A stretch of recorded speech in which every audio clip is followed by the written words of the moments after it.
or you're watching a couple days from now, it's good to see you. Thanks for joining us. I just have a couple announcements today. One of the things that we really value here is knowing that we have a place to belong, and that we all belong here. And it's one of the things we've talked about quite often, that we belong here, we belong in this space right here, but we actually belong here on this earth. And so one of the things I'd like to do before we get started is to read our land recognition. We acknowledge that the Hub is located on the traditional, ancestral, and contemporary lands of Indigenous people. The Hub resides on land that was cared for and called home by the Ojibwe people, and before them Dakota and the Northern Cheyenne people, and other Native people from time immemorial. Ceded by the Ojibwe in an 1854 treaty, this land holds great historical, spiritual, and personal significance for its original stewards, the Native nations and people of this region. As a church, as a neighborhood church, we are a reconciling community, we're affirming tribal sovereignty and working to hold ourselves accountable to American Indian people and nations. And so part of our practice here too is to remember not just who we are presently right now, but how we have impact in the past and even in the future. And church is a great place to come and be reminded of those things. So a couple of things that you can expect. You can always do everything digitally, so if you walked in, you notice there's a place to scan for the program. You go on our website and get information there. If you want to support the ministry that's happening here, the work that we're doing here, you can do that all digitally. Or if you wanted, somebody just asked me last week, where do I put this money? Which is a great thing to ask. There's a little box, if you're here at the Hub, there's a little wooden box there in the back corner. You can write on an envelope and just drop it in there, and we'll make sure it gets where it needs to get going. A couple of things that are coming up. We always meet here every week. There's always coffee to be had, so you can get up at any time while you're here in this space. If you want to get a cup of coffee, the bathrooms are right down the hall. We're going to sing for a little bit. I'll have a couple of songs, and the words will come up on the screen. And part of that singing, just a little bit like what I talked about before, sometimes a melody or a phrase rolls around in our head. There's something powerful about singing something life-giving. And so as we sing today, hopefully you will find a phrase or a word that might stick with you throughout the week, something that brings you joy, or something that maybe soothes something that's weary in your heart. I know that that's something that happens for me. When I get stuck, sometimes just a simple song or phrase can do that for me. Also, I'm trying to think what else we have going on this week. I don't think I have anything else to highlight. So we're going to sing for a little bit, and then, also, Sera is speaking this week. But I think they just stepped out. So we're going to worship for a little bit. Sera's going to come and speak. And we just want you to enjoy your time and your presence here. And also, Neighborhood Kids is happening. So we had some time where we didn't have Neighborhood Kids going on. If you want to go check out what's happening in that space, it's just right around the corner. We have 2 entrances for those of you who walked in. There's one in the back, and it's a great place for kids to go connect with other friends, and they get to learn about what it's like to find a place of belonging for themselves and how they belong in this good and beautiful world. So we're going to sing a little bit. If you want to stand, you're welcome to. If you're more comfortable seated, you're welcome to do that as well.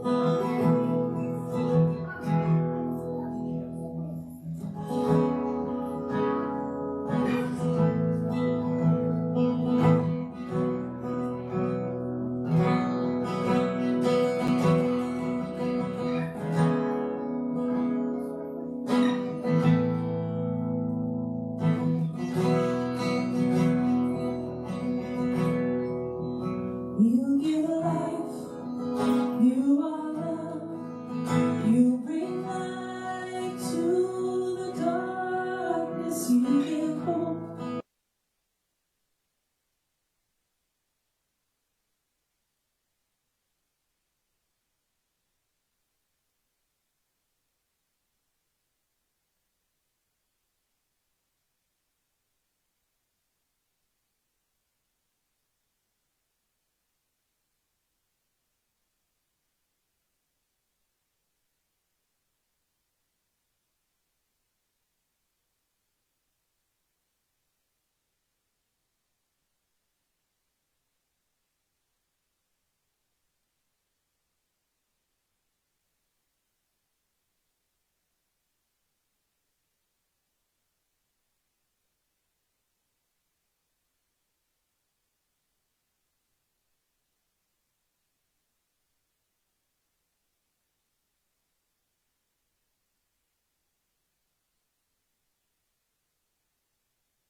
praise.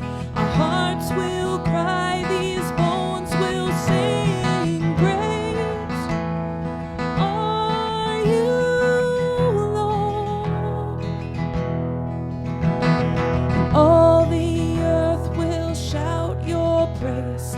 Our hearts will cry, these bones will sing. Great are you, Lord. 'Cause it's your breath. It's your breath in our lungs. So we pour out our praise. We pour out our praise. It's your breath in our lungs. So we pour out our praise to you only.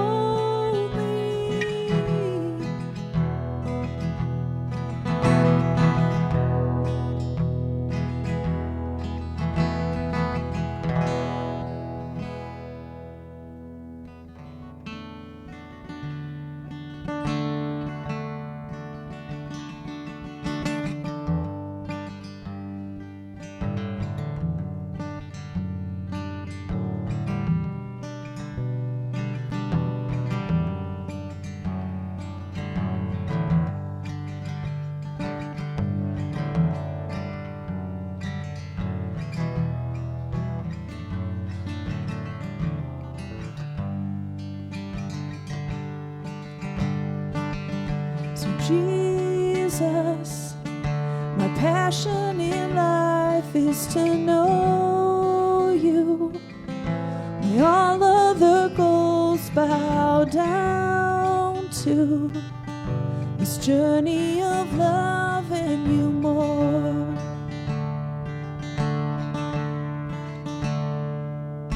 And Jesus, you showered your goodness on me. You've given your gifts so freely. And there's one thing I'm longing for.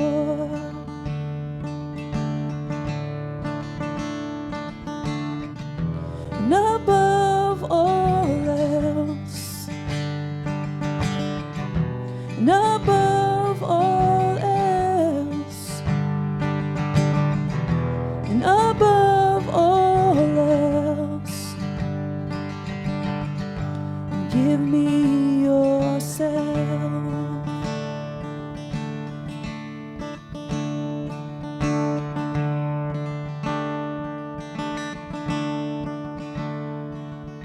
Jesus, my passion in life is to know you. May all other goals bow down to this journey of loving you more.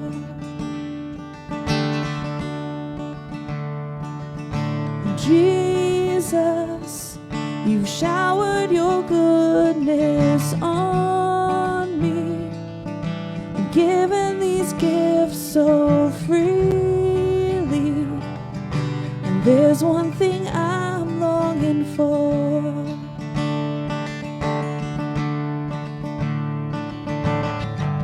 And above all else, and above all else, and above all else, give me yourself.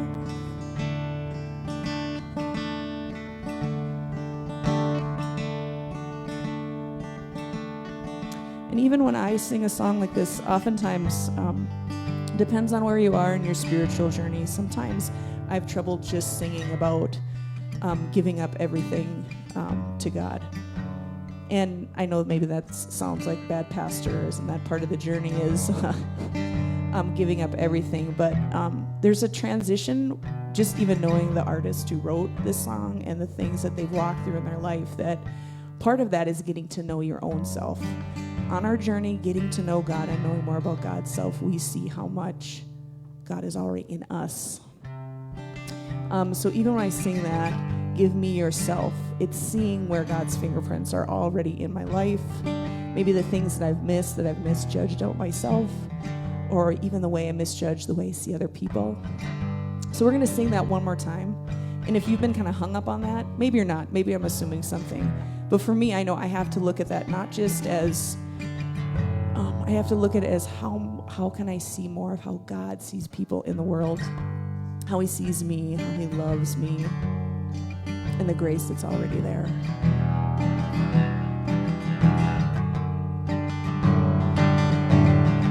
So above all else, and above all else, Jesus, and above all else, give me yourself. Give me yourself above all else, and above all else, and above all else. Help us to see. We see ourselves.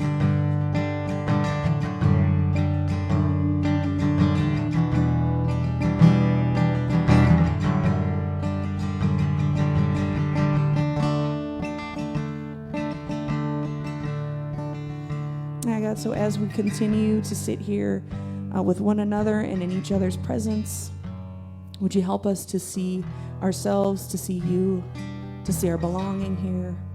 And would you refresh those places where we're tired and weary? We bring a lot into this space. We bring a lot of good.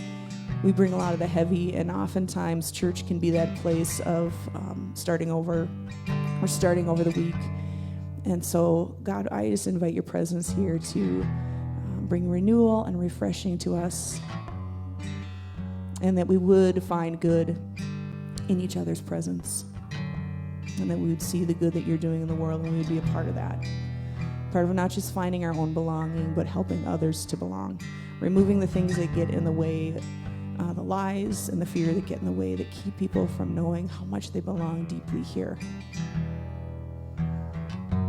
And so we thank you for this time and this community of people that gets to gather and spend time here. We say yes and amen. Amen. You guys can go ahead and have a seat. And Sarah's got the most, I wish I had a little duo, I want a little, I'm going to work on that. I think you need, your own entrance music. Yeah, if I were to choose it, it would be the extended dance cut of Safety Dance by Men Without Hats. I don't know that. I think that means I'm old. It's from the 80s. What do you mean? Okay. But you need to say all that in the mic now so everybody can hear it. Can we back it up and do it again? Just kidding. We're not. Back it up. Things I probably shouldn't say into a mic at a church. Segues are weird. I live across the street from this Duluth Segway Tours, which is a really fun neighbor to have. And I don't trust myself at all enough to ride a Segway ever in my life. So I'm actually going to not have my coffee because I can tell that I've already had too much. In a chill, casual way. Hey, good morning. How we doing? How we doing today? Good? Good. I'm going to start off by saying I know absolutely nothing, so don't ask me any follow-up questions.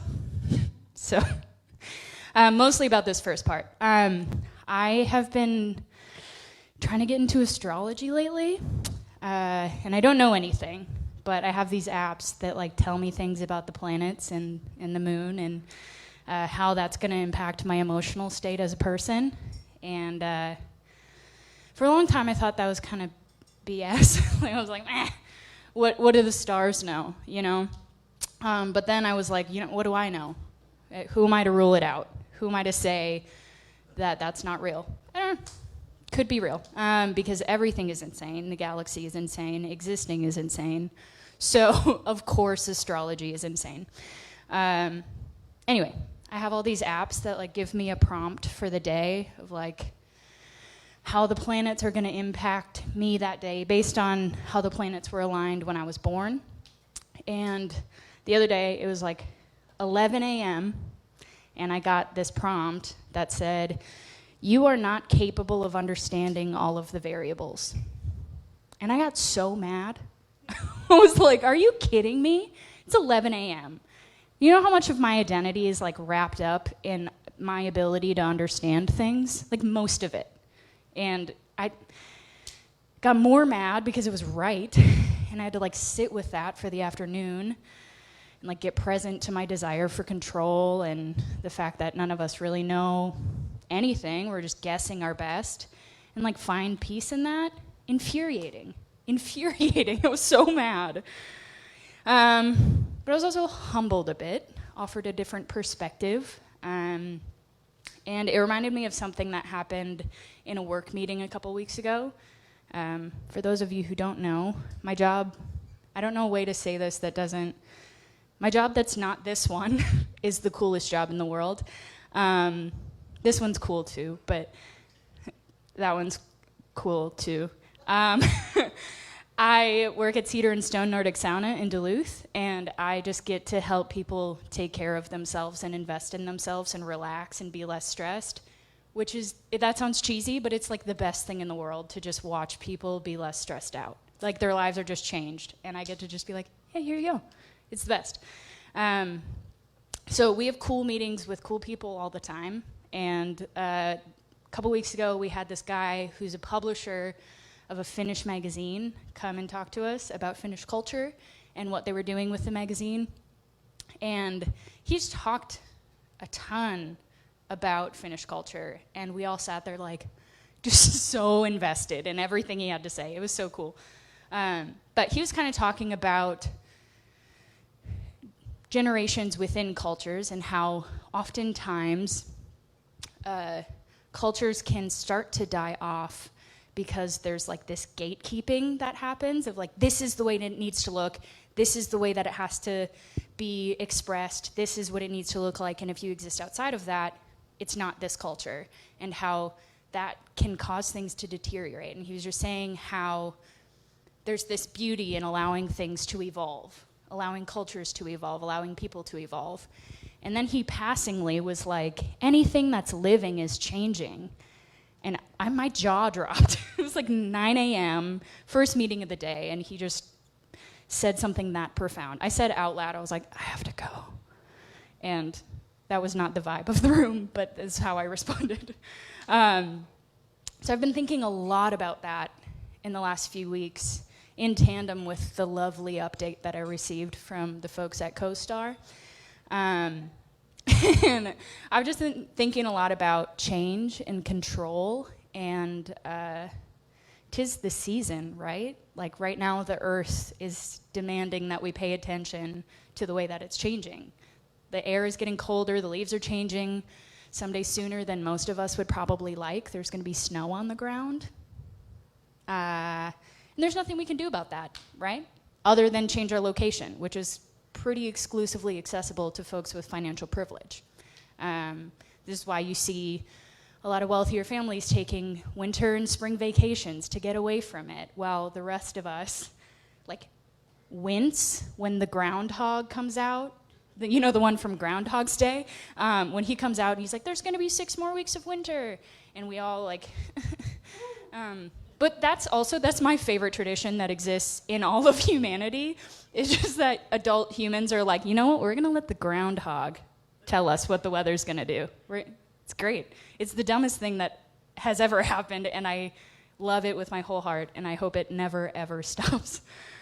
And globally, there are fires and hurricanes and earthquakes and other natural disasters that are violently informing us of the ways that the earth is changing and what we can and cannot do to control that. There's nothing we can do to control that other than change our location, which is pretty exclusively accessible to folks with financial privilege, which is why we saw Ted Cruz fly to Mexico with his family when Texas froze over and people in the state he represents were without heat and basic needs. And Jeff Bezos and Elon Musk fighting to go to space when California and Colorado, Minnesota, Idaho, a bunch of states and places around the world, and the ocean were on fire. The ocean was on fire. I don't know if you saw that. I can't think about it. But the ocean is on fire. They go to space because they think that humans shouldn't be a single planet species. Excuse me? So, for those of us who are broke or broke adjacent, this leaves us with two options, right? We can befriend or vote for or demand the attention of or become folks of financial privilege, or we can adjust the way that we engage with change. We can try to find peace. We can try to find Christ in the midst of change and discomfort and try to find ways to help one another, particularly those who are most impacted by the change. And I think it's both, for the record. I'm not saying I want to be friends with Jeff Bezos, but I think I want to get his attention. I got some things I would like to say. I think a pretty normal response to change is fear. That embodies itself in a lot of ways. It's fight, flight, freeze, fawn, pretend it doesn't exist. And I'm not a pro, but I've gone through a lot of change in my life, and I've been offered a lot of responses, particularly by the church. Let go and let God. God has plans for you. You're not trans, you just hate yourself because you're a woman. And other nice things like that people have said. And Chris touched on a lot of those last week and why they're not always helpful. But here's a response that I've used in the past that I think is pretty all right. And I want to expand on it collectively with all of us. I'm also going to not smoothly take off this jacket because it's toasty in here. No? Who needs it? I can also show you my Mean Girls shirt that I got at Old Navy for 50% off. So, when I'm in moments of change or discomfort, I often ask myself a series of questions. Number one, is there anything that I can personally do to change or control the situation? And is that something that I think I need to do? Often the answer is no. Number two, is there anyone who does have control of the situation?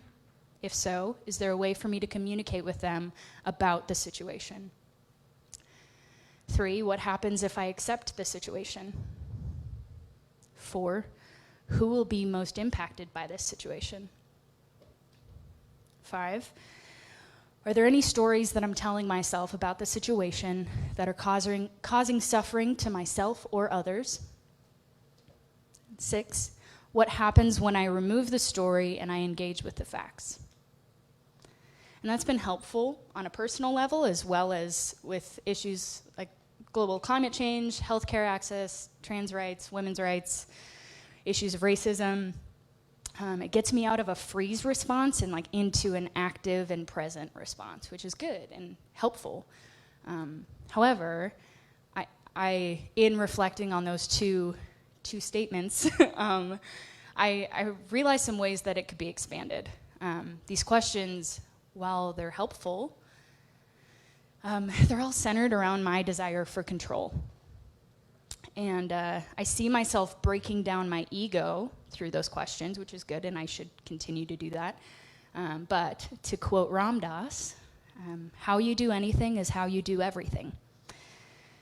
And I think that the ways that we respond to change or discomfort or things that you can't control in your personal life is often a direct reflection of the ways that you respond to global issues like climate change or racial injustice.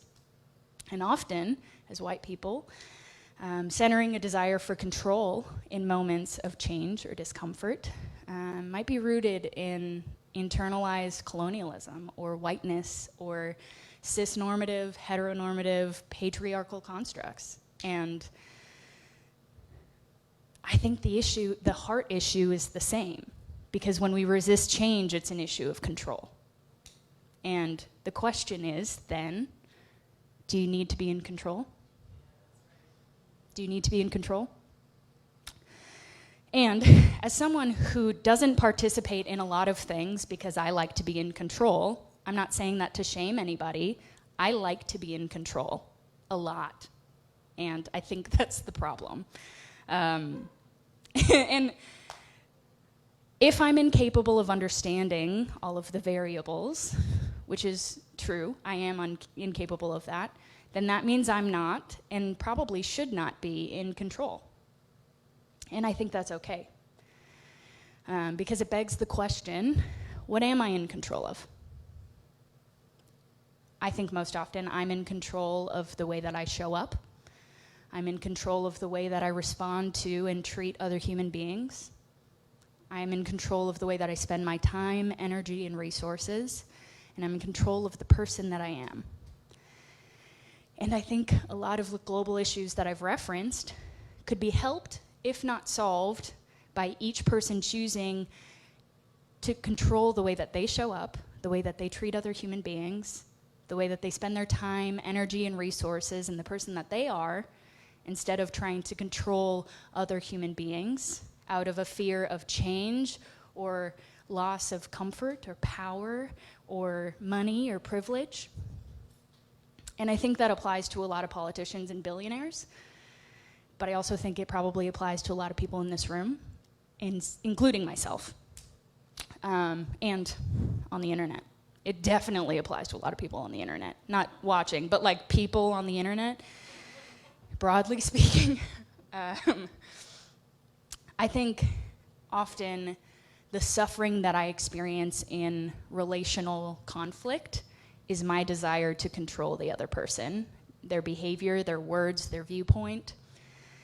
I think if they were just to say the things that I wish they would say, or see things the way that I would see them, or just do things the way that I think they should be done, then we wouldn't have a problem. And things wouldn't have to change, and I wouldn't have to sacrifice my comfort or my time or my resources if they just fill in the blank. And if you're like me and you like control, then a statement like anything that's living is changing is terrifying, because there's too many freaking variables. There's too many things that I'm not in control of. And that can be terrifying, or it can be an invitation to freedom. Because if anything that's living is changing, then there's not room for my certainty. My certainty becomes anything that's living is changing. So, if that's true, that means I have a heck of a lot more grace for people who are evolving at their own pace. If that's true, then I'm not afraid of aging. If that's true, then I'm not desperately trying to get back to normal after a global pandemic. If that's true, then I'm not afraid of the changes that I might need to make in my own life in order to help other humans or the earth when the impacts of change are too much for them to bear alone. If that's true, then I have to get really, really comfortable with change. Because I am living and changing actively in this moment, and so are you, and so is the earth. And there's nothing that we can do about that. So I think that we can let that paralyze us, or we can reframe it. We can embrace and celebrate the change and evolution of ourselves and other people. We can embrace the way that the earth is changing to accommodate for the ways that we've caused her pain. But that doesn't mean seeking control or comfort. I think it means providing for folks who are needing to relocate because their home is underwater, and that's happening. I think it means changing systems and structures to accommodate for folks who didn't have the privilege of being at the table when the rules were written. I think it means getting honest with ourselves about the ways that we've internalized those systems and structures, which will require change. I think it means getting honest with ourselves about the ways that we've sought to control people in our lives, which hopefully will require change. But that's not scary. That means that you're living, right? And we hopefully all want to be living. So I flew through that. Whew! Wowza. However, I'm going to end with a meditation, and it's 6 parts, and so I'm gonna kind of talk through this. It's about change, and so I'm going to read this meditation by Amber Burke, and I can't tell you the right way for you to engage with change. I don't know that for you, but I can share my thoughts, my experience, and provide some space for you to consider your relationship with change, your relationship with control, and what that means for you in a personal sense and in a broader sense. So that's my goal for the next little bit. You are welcome to stay in your seat. You're welcome to stand up. You're welcome to pace if that's helpful. You can close your eyes. You can keep your eyes open. Look at some trees outside or something. But get comfortable in your own time. Lower your shoulders. Start to take some nice deep breaths. A big one for me is unclenching my jaw. I'm like always holding all my tension in my neck and my face. So just start to focus on your breathing in your own space. I'm also going to stand up.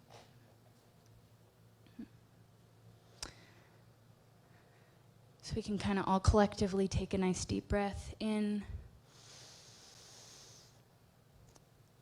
and out. Notice how your inhale becomes an exhale, and the exhale becomes the inhale.